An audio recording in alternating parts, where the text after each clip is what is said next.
औज़ुबिल्लाहि मिनश्शैतानिर्रजीम बिस्मिल्लाहिर्रहमानिर्रहीम। या रब्बी बिल मुस्तफ़ा बल्लिग़ मक़ासिदना वग़फ़िर लना मा मदा या वासिअल करमी मौला सल्लि व सल्लिम दाइमन अबदन अला हबीबिका खैर खल्क़ि कुल्लिहिम। अल्हम्दुलिल्लाह, अंजुमन तलबा इस्लाम पाकिस्तान के ऑफिशियल पेज से एक प्रोग्राम हय्या अलल फलाह ऑनलाइन लेक्चर का सिलसिला शुरू किया जा रहा है। जैसा कि आप तमामी अहबाब के इल्म में है कि अल्हम्दुलिल्लाह माह रमज़ान मुबारक की साअतें अपनी बरक़ात समेत उसके फैज़ व बरक़ात लुटा रही हैं, और अंजुमन तलबा इस्लाम ने इस हवाले से एक लेक्चर प्रोग्राम का सिलसिला शुरू किया है, जिसमें आज हमारी शख्सियत अल्हम्दुलिल्लाह साबिक़ मरकज़ सदर अंजुमन तलबा इस्लाम पाकिस्तान, मेरी मुराद मोहतरम जनाब शमसुल मुस्तफ़ा असदी साहब से है, जो कि किसी तारुफ़ के मोहताज नहीं हैं। अंजुमन तलबा इस्लाम के तमाम साबिक़ीन और हाज़रीन के साथ साथ अहले सुन्नत के हवाले से आपकी शख्सियत किसी तारुफ़ की मोहताज नहीं है।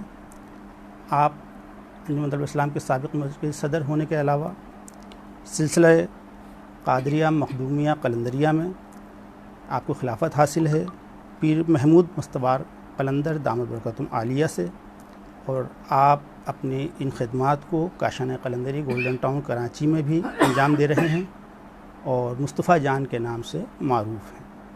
आइए नाज़रीन, प्रोग्राम के सिलसिले को आगे बढ़ाते हुए रमज़ान मुबारक की इन मुक़द्दस साअतों के अंदर हम शमसुल मुस्तफ़ा असदी साहब से चाहेंगे कि आप अंजुमन तलबा इस्लाम के नौजवानों के लिए और तालिब इल्मों के लिए कुछ फूल इरशाद फरमाएँ, कुछ ऐसी हिकमत वाली बातें जो कि हम आपसे सुनते रहे हैं, और हमने तो लाइव आपके खिताबात और आपके लेक्चर सुने हैं। इंशाअल्लाह ताला आज इस प्रोग्राम के अंदर भी मेरी कोशिश है कि आप से वो सवाल किए जाएं जो नौजवानों के लिए मशअल राह हों। अस्सलाम वालेकुम भाईजान।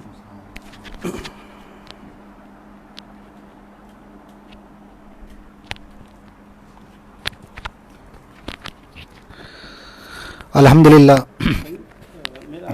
जी, मेरा आपसे पहला सवाल ये है,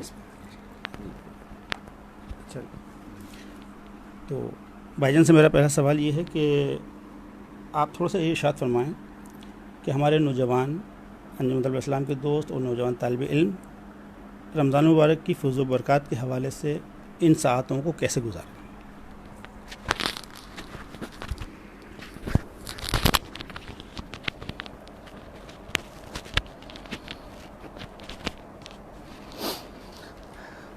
औज़ुबिल्लाहि मिनश्शैतानिर्रजीम बिस्मिल्लाहिर्रहमानिर्रहीम। रब्बिश्रह ली सदरी वयस्सिर ली अमरी वहलुल उक़दतम मिन लिसानी यफ़क़हू क़ौली। सल्लल्लाहु अला हबीबिही मुहम्मदिन व आलिहि वसल्लम। अल्हम्दुलिल्लाह, अल्लाह पाक ने हमें ये रमज़ानुल मुबारक की बाबरकत और मुक़द्दस साअतें अता फ़रमाई हैं, और मुसलमानों पर और उम्मत मुस्लिमा पर बहुत सारे इनामात जहाँ अल्लाह रब्बुल इज़्ज़त ने किए, तो बहुत सारे तोहफ़े दिए, बहुत सारी नेमतें दी। उसमें ये रमज़ानुल मुबारक भी एक अज़ीम नेमत है जो अल्लाह पाक ने हमें अता की है। और ये हमारे जो इस्लाम की बुनियाद है और जो हमारे अरकान इस्लाम हैं, उसमें बड़ा एक बुनियादी इसका रुकन है हमारा रोज़ा। और कलाम मजीद में इरशाद हुआ, या अय्युहल्लज़ीना आमनू कुतिबा अलैकुमुस्सियामु कमा कुतिबा अलल्लज़ीना मिन क़ब्लिकुम लअल्लकुम तत्तक़ून। सदक़ल्लाहुल अज़ीम। कि ये जो रोज़े फ़र्ज़ हुए हैं, रोज़े हमें अता हुए हैं, ये हमसे पहली उम्मतों को भी अता हुए और उन्हें भी दिए जाते रहे। और ये तोहफ़ा अल्लाह पाक ने उम्मत मुस्लिमा को, उम्मत मुहम्मदिया सल्लल्लाहु अलैहि वसल्लम को भी अता किया, और इसके अता करने की गर्ज़ व गायत भी बता दी कि इसलिए तुम्हें अता किया कि जब भी कोई काम हम करते हैं, मिसाल के तौर पर हम किसी कॉलेज में दाखिला लेते हैं, तो हमारा मकसद होता है कि हम इससे डिग्री हासिल कर लेंगे, बीई कर लेंगे, एमबीबीएस कर लेंगे, बीए कर लेंगे, बीकॉम कर लेंगे, एमए कर लेंगे। यानी जो भी हम काम करते हैं, हमारा मकसद सामने होता है, टारगेट सामने होता है। तो ये रमज़ान हमें अता किए, तो साथ मकसद भी बता दिया कि तुम्हें रमज़ान अता किया, तुम्हें रोज़े अता किए, तुम्हें रोज़े रखने, लेकिन इसका मकसद भी साथ बता दिया कि तुम तक़वे वाले हो जाओ, मुत्तक़ी हो जाओ, परहेज़गार हो जाओ। ईमान ऐसी एक बुनियादी सिफत है कि जो हमें दीन में दाखिल करती है और हम ईमान के साथ ही मुसलमान होते हैं। बड़ी इसकी कैफियत है, ईमान के बड़े दर्जात हैं और ईमान एक नूर है जो एक मुसलमान के क़ल्ब को हासिल होता है। इसी तरह से तक़वा भी एक कैफियत का नाम है, तक़वा भी एक नूर का नाम है और तक़वा भी एक ख़ास हाल का नाम है जो अल्लाह पाक अपने मोमिन बंदे को अता करता है। तक़वा से मुराद ये है कि बंदा अपने नफ्स के मुकाबले में डट जाए, अपने नफ्स के मुकाबले में वो डट जाए और नफ्स की पैरवी के बजाय अल्लाह के हुक्म की ताबेदारी करे और उसकी फरमाबरदारी करे और नफ्स से मगलूब ना हो, नफ्स की सरकशी के आगे ज़ेर ना हो और नफ्स से सुलह ना करे, नफ्स के ख़िलाफ़ मुज़ाहमत करे, नफ्स के ख़िलाफ़ डट जाए, ख्वाहिशात नफ्स के ख़िलाफ़ डट जाए। और इसका पैमाना ये बताया कि अल्लाह के हुक्म की फरमाबरदारी करनी है, अल्लाह का हुक्म मानना है। नफ्स की जो कैफियत होती है वो बुराई की तरफ राग़िब करता है और नेकी से दूर करता है, खैर से दूर करता है, अल्लाह के हुक्म की फरमाबरदारी से दूर करता है, नबी करीम सल्लल्लाहु अलैहि वसल्लम के तरीके से दूर करता है और तरह तरह के हीले बहाने से रुकावट डालता है। और अंदर से एक बंदे के अंदर एक कैफियत पैदा होती है कि नहीं, मैंने नफ्स की बात नहीं माननी और उसकी बुनियाद जो है खौफ इलाही होता है, अल्लाह का खौफ होता है कि कहीं मैं ये काम करूँ तो इस हुक्म अदूली के नतीजे में, नफ्स की पैरवी के नतीजे में कहीं मैं अल्लाह की नाराज़गी का शिकार ना हो जाऊं, अल्लाह के गज़ब का, अल्लाह के कहर का शिकार ना हो जाऊं और कहीं ऐसा ना हो कि अल्लाह पाक जो है वो नाराज़ हो जाए। तो ये जो खौफ खुदा की कैफियत अंदर पैदा होती है ये तकवे को जन्म देती है। तो ये जो रमज़ान शरीफ है ये असल में एक पूरा तरबियती निसाब है और ये पूरा एक समझ लें कि नफ्स के ख़िलाफ़ सफ़ आरा होने के लिए पूरा आपका एक प्रोटोकॉल है जो रमज़ान शरीफ में हमें अता होता है, तरबियत हमारी होती है। और ये जहाँ आपकी ज़ाहिरी एक इबादत है वहीं रोज़ा एक बातनी इबादत भी है, जहाँ इसके ज़ाहिरी समरात हैं वहीं इसके बातनी समरात भी हैं। और रमज़ानुल मुबारक में जहाँ रोज़े के तिब्बी फ़वाइद हैं वहीं इसके रूहानी फ़वाइद हैं और जहाँ इसके इनफरादी फ़वाइद हैं वहीं इसके इज्तिमाई फ़वाइद हैं। और आप देखें कि आम दिनों की नस्बत आपका नेकी करना आसान होता है। आप बोलेंगे क्यों, कि वही आप हैं, वही माशरा है, लेकिन रमज़ान में आपके लिए नेकी करना आसान होता है, नेकी की जानिब आपकी तरगीब होती है। वजह यह कि नेकी को इज्तिमाइयत हासिल होती है और नेकी को जब इज्तिमाइयत हासिल होती है तो नेकी को कुव्वत हासिल होती है और माशरे में नेकी करना आसान होता है।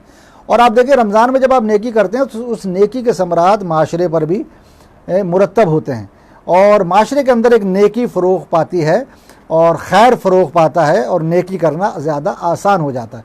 जन्नत के दरवाज़े इस रमज़ान मुबारक में खोल दिए जाते हैं, आसमानों के दरवाज़े खोल दिए जाते हैं और जहन्नुम के दरवाज़े बंद कर दिए जाते हैं, शयातीन को जकड़ दिया जाता है और आपको आज़ाद छोड़ा जाता है कि अब शयातीन जकड़ गए, तुम अपने अंदर के खैर को परवान चढ़ाओ, तुम अपने अंदर के जज्बे ईमानी को नूर बख्शो, तुम अपने अंदर के जज्बे तक़वा को परवान चढ़ाओ और ख़ुद तुम नफ्स के ख़िलाफ़ और नफ्स के शैतानी मुहर्रिकात के ख़िलाफ़ तुम ख़ुद जो है एक अपने अंदर क़ुव्वत पैदा करो। इस क़ुव्वत का पैदा करना और इस कैफियत का पैदा करना तक़वा कहलाता है और इसी तक़वा का हसूल जो है वो रोज़े का मकसद है।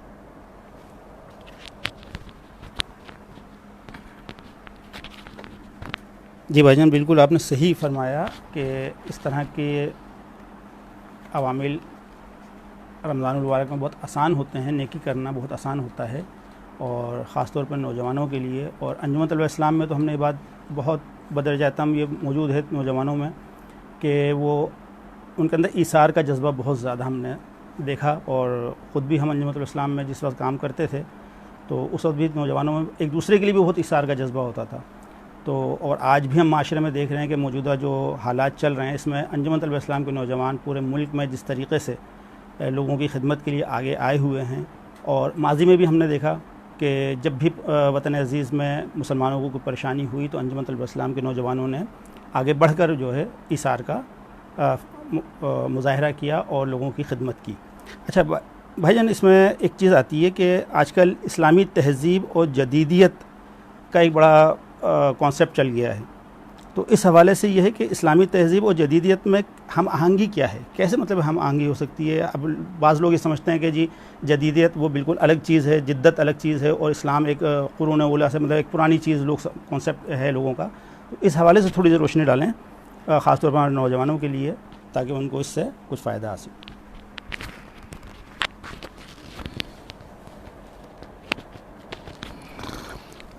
अल्हम्दुलिल्लाह, आपने बहुत अच्छा ये एक सवाल किया है, और मैं बहुत शुक्रगुज़ार हूँ अपने इन दोस्तों का, इन साथियों का, जिन्होंने ये मुझे आज मौका फ़राहम किया है कि आपके ये जो हय्या अलल फ़लाह लेक्चर्स हैं, इसमें उन्होंने मुझे मदऊ किया और मुझे शरीक किया। मेरी बड़ी दिली ख्वाहिश थी कि मैं अपने इन तालिब इल्म दोस्तों से और इन नौजवान दोस्तों से कुछ गुफ्तगू करूँ, और कुछ यानी नज़रियाती गुफ्तगू हो, कुछ फ़िक्री गुफ्तगू हो।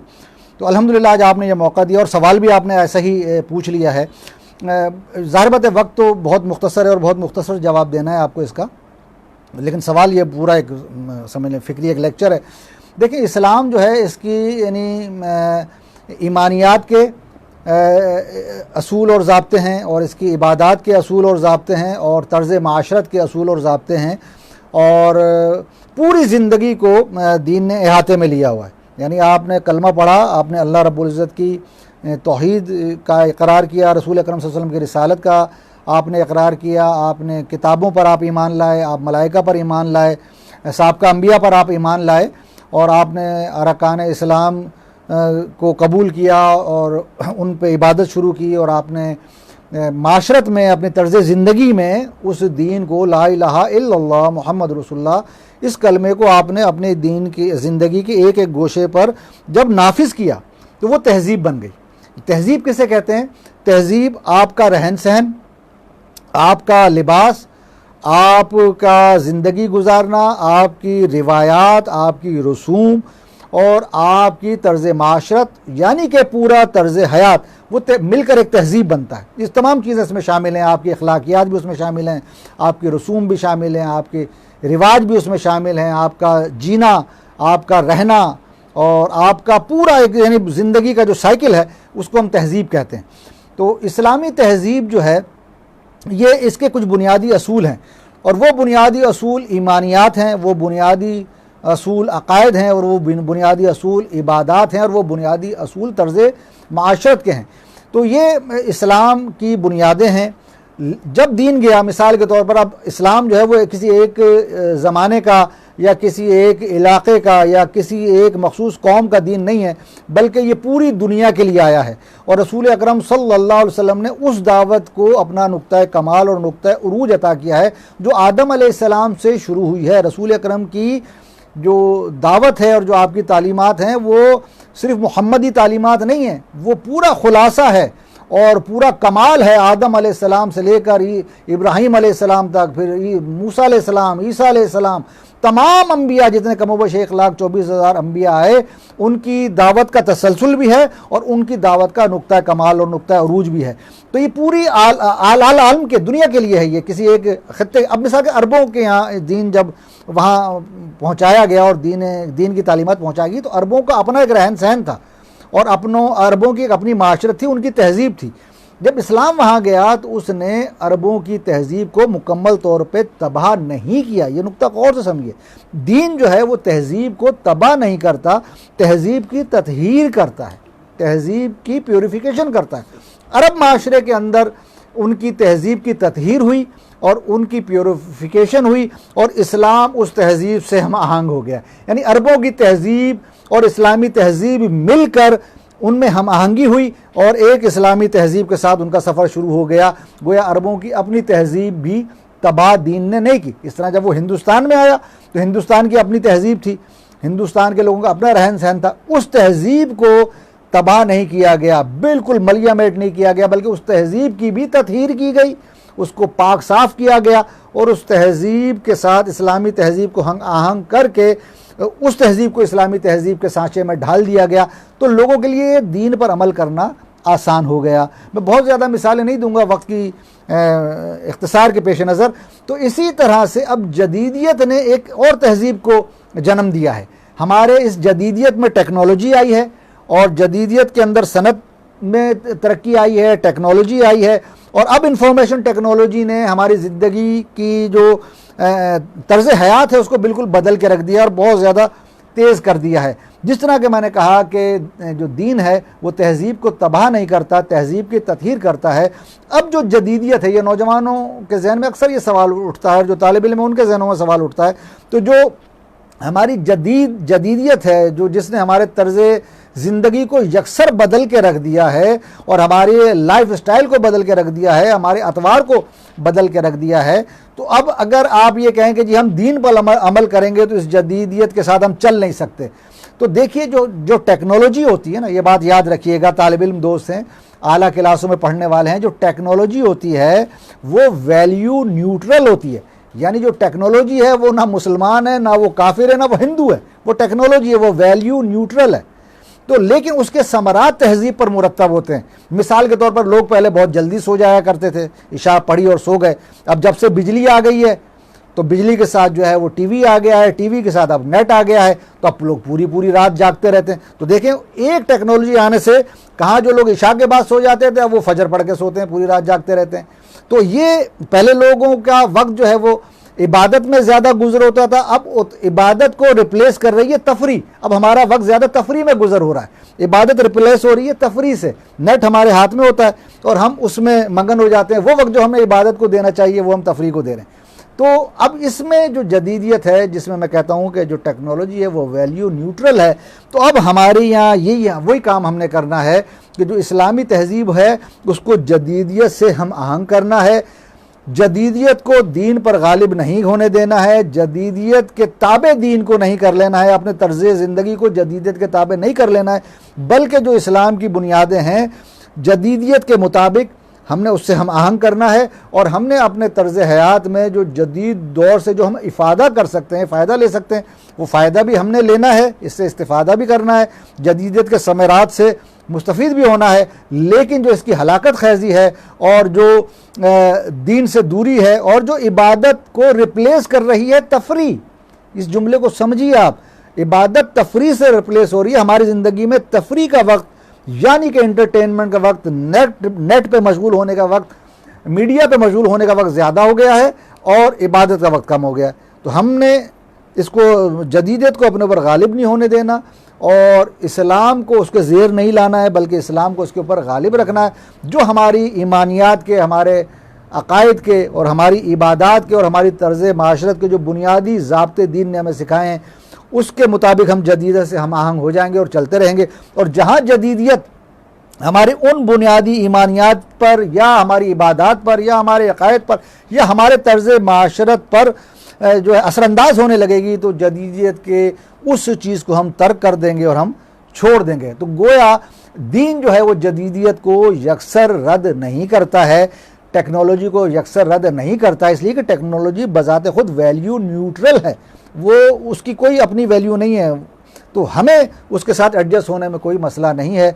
तो ये तालिब इल्म जो हमारे दोस्त हैं उनके लिए ये बड़ी अहम बात है कि इंशाअल्लाह जिस तरह हर तहजीब के साथ दीन हम आहंग होता रहा, हर खित्ते की तहजीब के साथ दीन हम आहंग होता रहा और पूरी दुनिया में दीन फैल गया, आज भी दौर जदीद के तकाज़ों के साथ दीन हम आहंग हो सकता है और इंशाअल्लाह फैल सकता है। इसमें आप नौजवानों ने हसूल इल्म की आला मंजिलें तय कर कर अपना किरदार अदा करना है। मुस्लिम नौजवान, इस्लामी नज़रियात पर पुख्ता नौजवान जब टेक्नोलॉजी हासिल करेगा और जदीद उलूम हासिल करेगा तो इंशाअल्लाह ताला वो इस हम आहंगी के लिए बहुत अच्छा काम अदा कर सकता है और आप लोग ये काम बहुत अच्छा कर सकते हैं।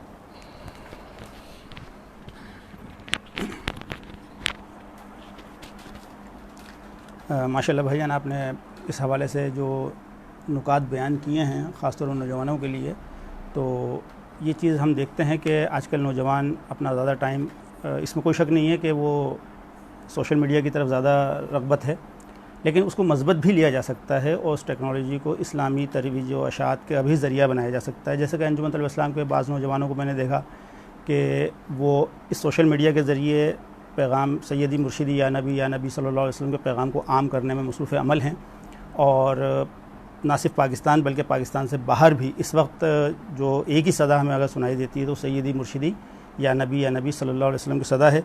जो नौजवान इसी सोशल मीडिया के ज़रिए अपने पैगामात को आम कर रहे हैं, अपने प्रोग्रामात को आम कर रहे हैं और मस्बत सरगर्मियों की तरफ उनका रुझान है। अच्छा भाईजान, ऐसा है कि जैसे हमारे अंजुमन इस्लाम के नौजवान, बिलखुसूस उम्मत मुस्लिमा के नौजवान, मौजूदा दौर में उनके लिए दीन का काम करना एक थोड़ा सा कठिन है। एक ज़माना होता था कि मुख्तलिफ़ तागूती ताकतें उनको रोकती थी, लेकिन अब मौजूदा दौर ऐसा हो गया है कि वो हम किसी तागूती ताकत का शिकार होने के बजाय ख़ुद अपने टाइम का मसरफ़ सही नहीं कर पा रहे, और जैसा कि अभी बात हुई कि जिद्दत को हमने अपना लिया तो जिद्दत में हम खो गए हैं। तो ऐसे में मतलब है आपका क्या पैगाम है कि हमारे नौजवान ख़ुसूसन तलबा और अंजुमन इस्लाम के दोस्त ख़ास तौर पे, कि उनको कोई ऐसा पैगाम आप दें कि वो अपनी ज़िंदगी को बेहतर अंदाज में और अपने शब रोज़ जो है उनको कैलकुलेट करके गुजारें, कि उनके लिए कोई ऐसा पैगाम हो कि वो 24 घंटे के अंदर अपने ताल्लुक़, अपने मामलात को कुछ कैलकुलेट कर लें, जिसमें अपने वालिदैन के भी टाइम दें, अपने घर वालों को भी टाइम दें, अपनी तालीम को भी टाइम दें और अपनी तंजीम को भी टाइम दें।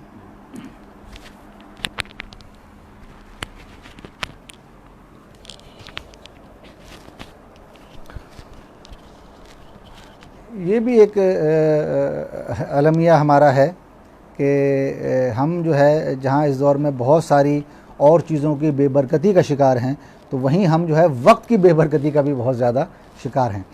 तो जिस बंदे से भी आप बात करेंगे तो वो यही कहेगा कि मेरे पास वक्त नहीं है और मैं, लेकिन अब ये जो अभी रमज़ान शरीफ आया है, हमें मिला है, तो ये यानी हमारे मुल्क में, दुनिया में भी और हमारे मुल्क में भी एक वबा आ गई कोरोना वायरस की सूरत में, और लोगों को लॉकडाउन की वजह से घरों में उनको कहा गया कि घरों में रुकें, घरों में ज़्यादा वक्त गुजारें। तो जो मजहबी इज्तिमात हैं वो नहीं हो रहे, और यहाँ तक कि ये रमज़ान मुबारक में बहुत सारी अफ्तार पार्टियाँ होती हैं और उसमें हम तरबियती नशिस्तें और शब-बेदारियाँ होती हैं, और फ़रोग़ इश्क़ रसूल का पैगाम जो है उन हम अफ्तार पार्टीज़ के ज़रिए लोगों तक पहुँचाते हैं, और हमदर्द साजी होती है, लोगों को दावत दी जाती है। दावत का जो काम है वो रमज़ान में बहुत ज़्यादा होता है, और इसी तरह से शब-बेदारियों का, तरबियती नशिस्तों का, इज्तिमात का, और यौम बदर रमज़ान मुबारक में होता है, यौम अली होता है, और इस तरह से बहुत सारे हमारे यानी दीनी इज्तिमात भी होते हैं। अब चूँकि वो कोरोना वायरस की वजह से पाबंदी लग गई है कि कोई आप जो है वो बड़ा इज्तिमा नहीं कर सकते हैं, अफ्तार पार्टी नहीं कर सकते हैं, सुबह सहरी की कोई बड़ी गैदरिंग आप नहीं कर सकते हैं। तो इसमें अब आपके पास वक्त है, अब उस तरह के प्रोग्राम तो आप नहीं कर सकते, तो एक वक्त है। सबसे पहला मैं आप नौजवानों से ये कहूँगा कि सबसे पहले आप अपने आप को वक्त दें। आप मसरूफ़ ज़िंदगी गुजारते हैं और तंजीमी ज़िंदगी तो बहुत ही मसरूफ़ होती है, तालिब इल्म भी अपनी तालीम को भी वक्त देना है। तो सबसे अहम बात तो यह है कि आप जो है अपने आप को वक्त दें। कुछ देर ज़रूर खलवत में, तन्हाई में, हर ख्याल, हर सोच से अपने आप को हटा के अपने बारे में सोचें, जिसे कहते हैं अपने मन में झांकें, अपने मन में डूब जाएं, सोचें, और उसमें ये सोचें कि मैं कौन हूँ और मैं अल्लाह का बंदा हूँ। तो अल्लाह का बंदा हूँ तो अल्लाह ने मुझे जानवर नहीं बनाया है, हैवानात में से नहीं बनाया है, दरख्तों नबातात में से नहीं बनाया है, कीड़े मकोड़े हशरातुल अर्ज़ में से नहीं बनाया है, पत्थरों में से नहीं बनाया है। मैं भी अल्लाह की मखलूक हूँ पर इंसान हूँ। तो अल्लाह ने मुझे जब इंसान बनाया है, फिर मुसलमान बनाया है, अपना बंदा बनाया है, तो फिर मेरे ज़िम्मे बहैसियत इंसान और अल्लाह के बंदे होने की हैसियत से मेरी क्या ज़िम्मेदारी है, और मुझे क्यों अल्लाह ने बनाया और क्यों मुझे अल्लाह ने दुनिया में भेजा, और मुझे क्या करना है और क्या करना चाहिए। तो जब ये अपने अंदर आप झांकेंगे ना, इसी को तसव्वुफ़ में मुराकबा कहते हैं, अपने अंदर झांकना, अपने मन में झांकना, तो आपको अपनी ज़िंदगी का सुराग मिलेगा, दुनिया में आने का मकसद मिलेगा, और अपना पोटेंशल आपके ऊपर ज़ाहिर होगा, अपने अंदर की सलाहियत और एबिलिटी आपके ऊपर ज़ाहिर होगी। तो कुछ वक्त जो है ज़रूर इन दिनों आप रमज़ान के इन मुक़द्दस सातों में, जबकि रमज़ान में शयातीन भी क़ैद हैं और कुछ वक्त भी आपको मैसर है इस लॉकडाउन की वजह से, तो आप अपने अंदर झांकें, थोड़ा सा अपने साथ बैठें, बात करें, गौर करें कि पिछली ज़िंदगी कैसे गुजार दी, क्या क्या गलती की, क्या क्या खामी की, किसके साथ ज़्यादती की, कहाँ मुझसे मिस प्लानिंग, मिस मैनेजमेंट होगी, और आगे मुझे क्या करना चाहिए, और मेरे अंदर क्या क्या पोटेंशियल, अल्लाह ने मुझे क्या सलाहियत दी है, उस सलाहियत को ख़ुद अपनी ज़ात के लिए, अपने घर वालों के लिए, अपने वतन के लिए, अपने दीन के लिए, और अपनी फ़रोग़ इश्क़ रसूल की तहरीक के लिए मैं किस किस सलाहियत से क्या क्या फ़ायदा पहुँचा सकता हूँ।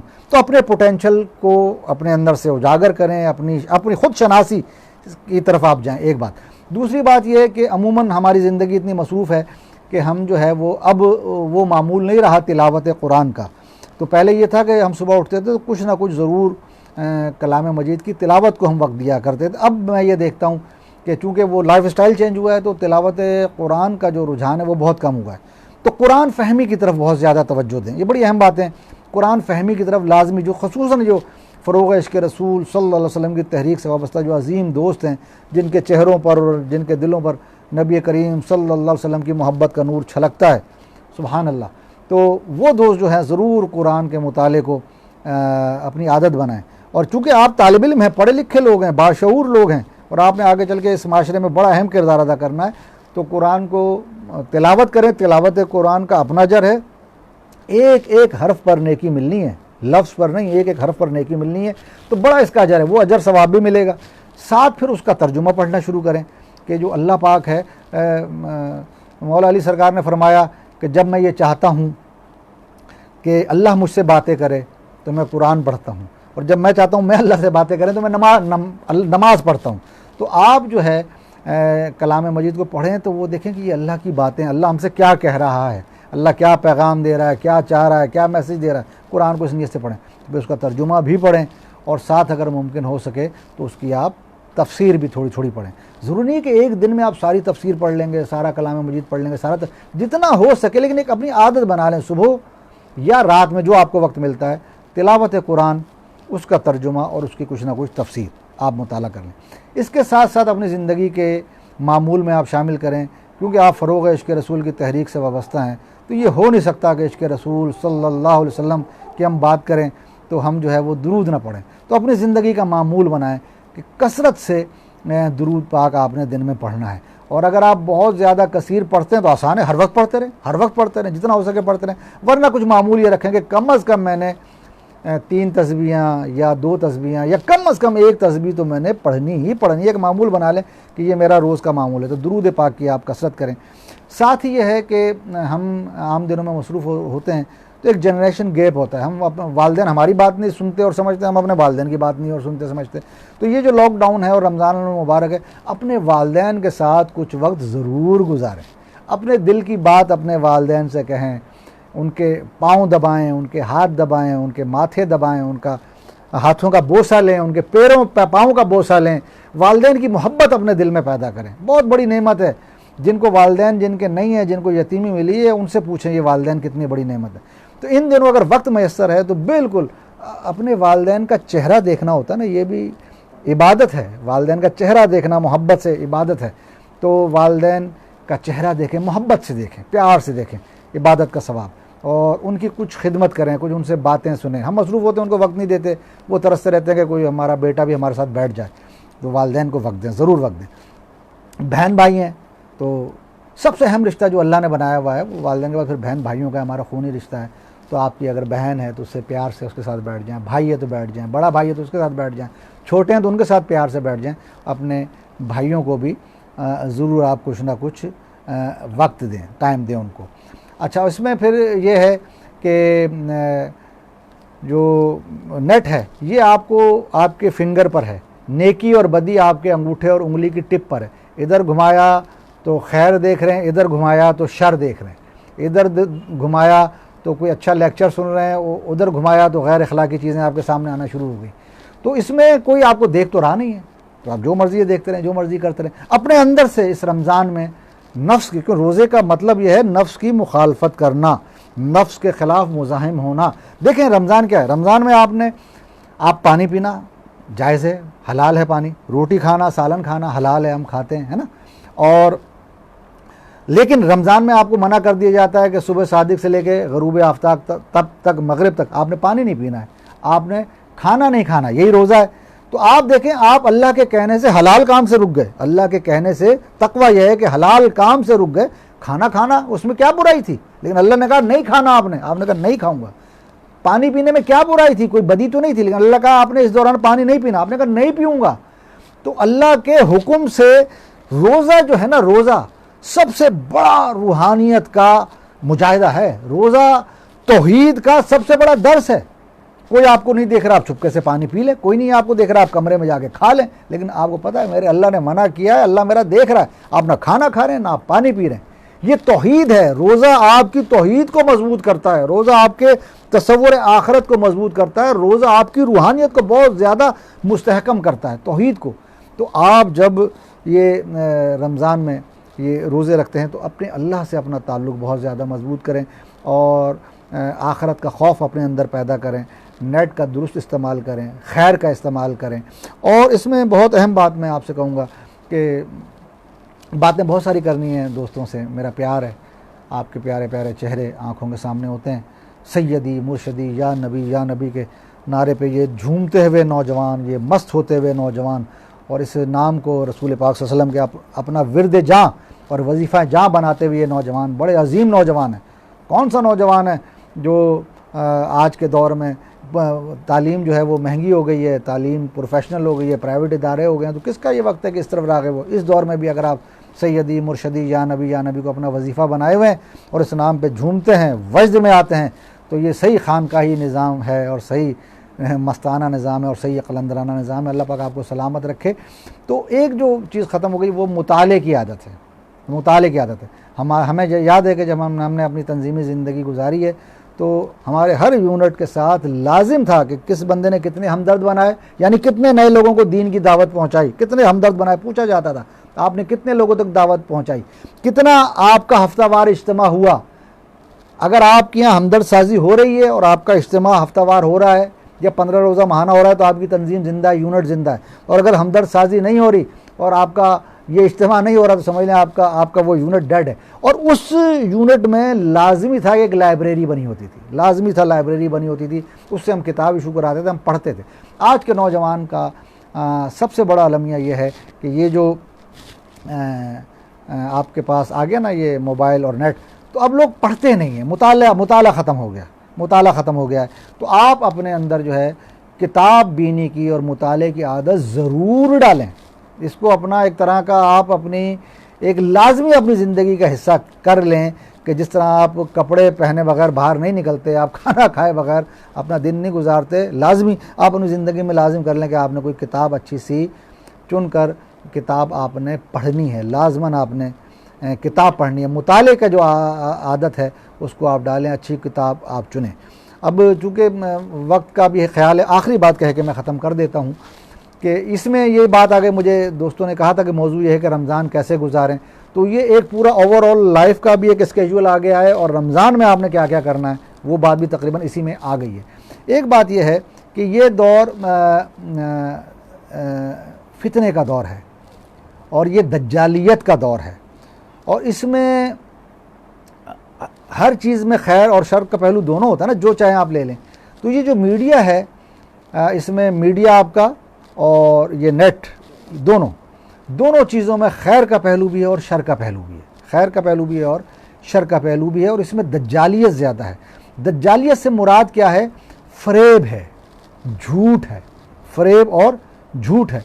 और ये आपको मिसगाइड कर रहा है, ये आपको डिट्रैक्ट कर रहा है, आपके नज़रियात और अफकार और आपकी तहजीब को बग़ैर जंग किए, बग़ैर गोलियां चलाए, बग़ैर आपके मुल्क में टैंक उतारे, बग़ैर लश्कर कशी किए हुए ये आपकी सोच को भी डाइवर्ट कर रहा है और आपकी तर्ज़ हयात, तर्ज़ ज़िंदगी को भी डाइवर्ट कर रहा है। और डाइवर्जन बुरा नहीं होता, लेकिन जब डाइवर्जन दीन से डाइवर्जन हो, जो आपकी इस्लामी अक़दार से डाइवर्जन हो, आपकी इखलाकियात से डाइवर्जन हो, आपकी रूहानी अक़दार से डाइवर्जन हो, तो बहुत ख़तरनाक हमला है। अब जो हमला हुआ है तो इसमें मैंने कहा ना कि तोपें नहीं आई हैं, टैंक नहीं आए और मिसाइल आपके ऊपर नहीं दागे गए, बल्कि आपकी फ़िक्र जो है वो चेंज कर दी गई है। और उसके लिए बहुत बड़ा जो हथियार था जनरेशन वॉर में वो ये मीडिया था, वो ये नेट था।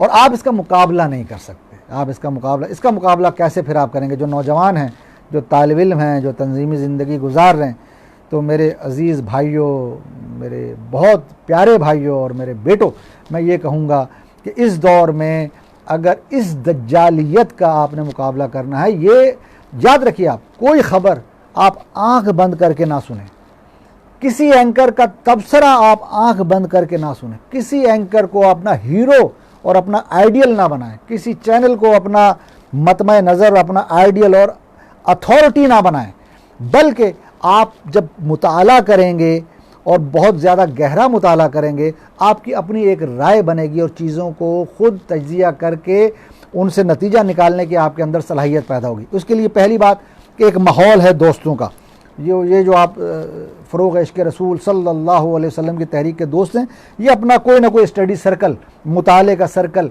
डिस्कशन का सर्कल, मुज़ाकरात और कोई ऐसी स्टडी सर्कल ज़रूर बनाएं जिसमें आप मुख्तलिफ़ टॉपिक्स को आप डिस्कस करें, ज़रूर डिस्कस करें एक, ताकि आपका अपना पॉइंट ऑफ व्यू डेवलप हो, ना कि कोई और शख्स, कोई एंकर पर्सन, कोई चैनल अपनी मर्ज़ी का पॉइंट ऑफ व्यू आपके अंदर उंडेल दे। ऐसा नहीं होना चाहिए। इसके लिए आपकी अपनी फ़िक्र मजबूत होनी चाहिए। वो होगी मुताले से और वो होगी साहिबान खैर की संगत से।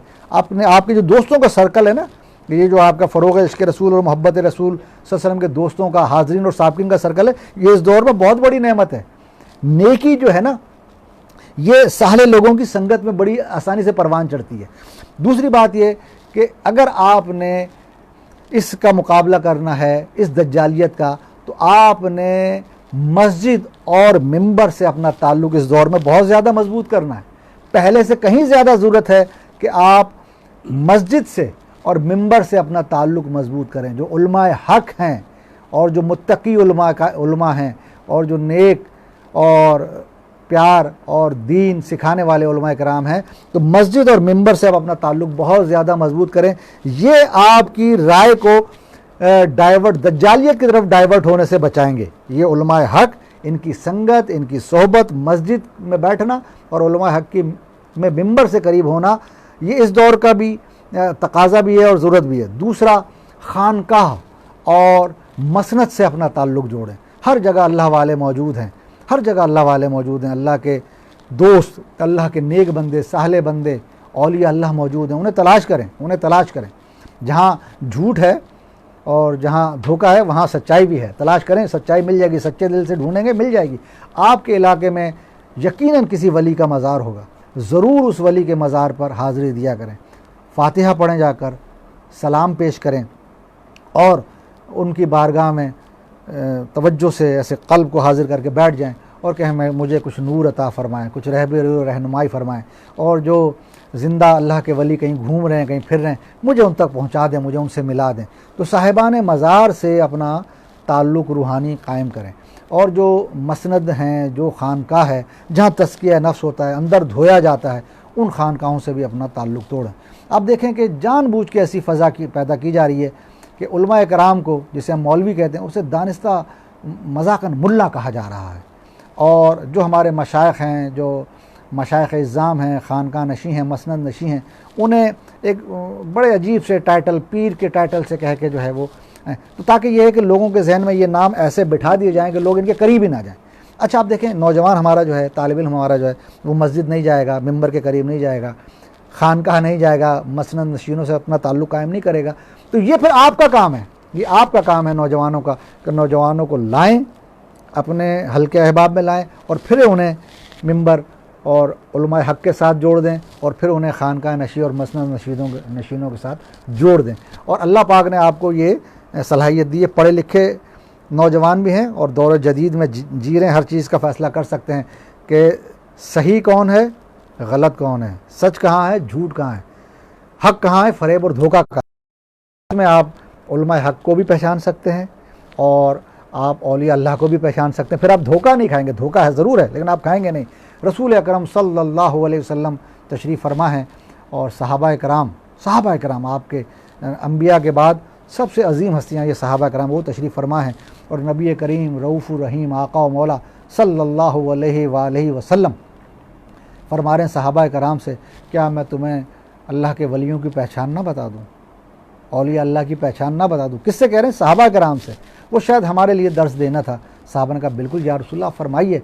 फरमाया, वो लोग जिन्हें देख के तुम्हें अल्लाह याद आ जाए, वो लोग, मैं इख्तिसार से मुख्तलिफ़ अहादीस का खुलासा बयान कर रहा हूँ, वो लोग जिन्हें देख के तुम्हें अल्लाह याद आ जाए, जिन्हें देख के अल्लाह याद आ जाए, जिनके चेहरे से नूर छलक रहा हो, जिनके दिल से नूर की शुआएँ निकल रही और आप बैठें तो आपके क़ल्ब में उथल पुथल शुरू हो जाए, आपके रूह में एक झनकार बजना शुरू हो जाए। फरमाया, वो लोग जिन्हें तुम देखो तो तुम्हें अल्लाह याद आ जाए और उनकी गुफ्तगू तुम्हारे इल्म में इजाफ़ा करे, तुम्हें आखरत का खौफ और डर दिलाए, तुम्हारे इल्म में इजाफ़ा करे और तुम्हें आखिरत का खौफ और डर दिलाए, और उनकी महफिल में जब बैठो तो तुम्हारे क़ुलूब पर सकीना नाजिल हो, सकून क़ल्ब नाजिल हो, सकून क़ल्ब अता हो, सकून मिले, दिल की वहशत छट जाए और दिल की कदूरत दूर हो जाए, इंतशार ज़हनी ख़त्म हो जाए, क़ल्ब पर तुम्हारे सकून नाजिल हो। तो अहादीस मुबारका के खुलासे के तौर पर ये 3 बातें, यही उलमाए हक़ की आपको पहचान अता करेंगी और यही औलिया अल्लाह की आपको पहचान अता करेंगी कि उनको देखें तो अल्लाह याद आ जाए और उनकी नशिस्त बैठना, उनकी गुफ्तगू सुनना आपके इल्म में इजाफ़े का बायस बने, आपके दिल में आखिरत का खौफ यानी तक़वे की कैफियत पैदा कर दे, और उनकी संगत आपके दिलों को सुकून और इत्मीनान क़ल्ब आपको अता करे। तो ये आपके लिए एक पैगाम है अल्हम्दुलिल्लाह। तो इसमें ये पैगाम आप तक चला गया कि रमज़ान कैसे गुजारना है, और ये भी चला गया कि ये लॉकडाउन कैसे गुजारना है, और एक फ़िक्री पैगाम मैं अपने दोस्तों साथियों को देना चाहता था। तो अल्हम्दुलिल्लाह अल्हम्दुलिल्लाह, अल्लाह का शुक्र, नबी रहमत आका व मौला सल्लल्लाहु अलैहि वसल्लम की निगाह रहमत। बड़ा मेरा दिल था कि मैं आप दोस्तों के इज्तिमात में दोबारा जाना शुरू करूँ, आपके कन्वेंशंस में दोबारा जाना शुरू करूँ, आपकी तरबियती नशिस्तों में दोबारा जाना शुरू करूँ। तो मैं शुक्रगुज़ार हूँ इन दोस्तों का जिन्होंने ये हय्या अलल फ़लाह लेक्चर्स की सीरीज़ शुरू की और इसमें फ़कीर फ़कीर को मदऊ किया। तो मैं अल्लाह का शुक्रगुज़ार हूँ बहुत ज़्यादा, और आप दोस्तों का शुक्रगुज़ार हूँ कि आपने ये बातें कहने का मुझे मौका दिया। मैं यही नज़रियाती कुछ बातें करना चाहता था, नज़रियाती बातें जो मग़रबी तहज़ीब की यलगार है और जो एक जदीदियत की यलगार है, और जो ये मीडिया के ज़रिए एक दज्जालियत की जो यलगार है, मैं चाहता था अपने नौजवानों को कुछ इससे आगाह कर दूं और इनको इसके सामने सीना सिफर कर दूं, और इस आगाही से ये जंग खुद लड़ना शुरू कर दें इंशाअल्लाह ताला। तो अल्लाह पाक आपको सलामत रखे और आपको बहुत सारा खैर अता फ़रमाए और आपको बहुत सारा खैर बांटने वाला बनाए। तो मैं अपनी वो पुरानी याद ताज़ा करता हूँ। तो मैं भी यहाँ वही विर्द वजीफ़ा करता हूँ जो मुझे यहाँ इस मकाम तक ले आया, और आप भी वही विर्द वजीफ़ा करें। तो उससे पहले ही आपको अस्सलामु अलैकुम व रहमतुल्लाहि व बरकातुहू। बहुत बहुत शुक्रिया। सैयदी मुर्शिदी सैयदी मुर्शिदी सैयदी मुर्शिदी, गुलाम है गुलाम है गुलाम ये रसूल में, जो हो ना इश्क़ मुस्तफ़ा सैयदी मुर्शिदी सैयदी मुर्शिदी सैयदी मुर्शिदी। उन्जुर हालना या हबीब अल्लाह इस्मा क़ौलना इन्ननी फ़ी बहरी हम मुग़रक़ुन ख़ुज़ यदी सहिल लना अशकालना लिखमसतुन उतफ़ी बिहा हर्रल वबाइल हातमा अल मुस्तफ़ा वल मुर्तज़ा वबनाहुमा वल फ़ातिमा। या अल्लाह पाक इस नशिस्त का खैर हमें अता फ़रमा दे। हमारे इन दोस्तों, इन साथियों को, इनके घर वालों को अपने हिफ्ज़ व अमान में रखना, सलामती और आफ़ियत अता फ़रमाना, रहमतें और नेमतें अता फ़रमाना, बरकतें और बख्शिशें अता फ़रमाना, हर तरह की ज़मीनी आसमानी आफ़तों और बलाओं से बचाना, हर तरह के मसाइब व आलाम से बचाना, हर तरह के दुख तकलीफ़ अज़ियत आज़माइश सख्तियों परेशानियों से बचाना, कर्ज़ मर्ज़ फ़क्र फाका मोहताजी से बचाना। या अल्लाह ये कोरोना वायरस की जो वबा आई है, या अल्लाह पाक इसके वबाल से हमें बचाना, इसकी तबाहकारियों से हमें बचाना। या अल्लाह जितने हमारे ये दोस्त हैं इन्हें सलामत रखना, इनके घर वालों को सलामत रखना, और जो हमारे दोस्त या अल्लाह बैरून मुल्क मुकीम हैं, जो हमारे साथी बैरून मुल्क मुकीम हैं, उनकी भी हिफाजत फरमाना, उनको भी सलामती और आफ़ियत अता फ़रमाना, सबको खैर व बरकत अता फ़रमाना। या रब्बि बिल मुस्तफ़ा बल्लिग़ मक़ासिदना वग़फ़िर लना मा मदा या वासिअल करमी।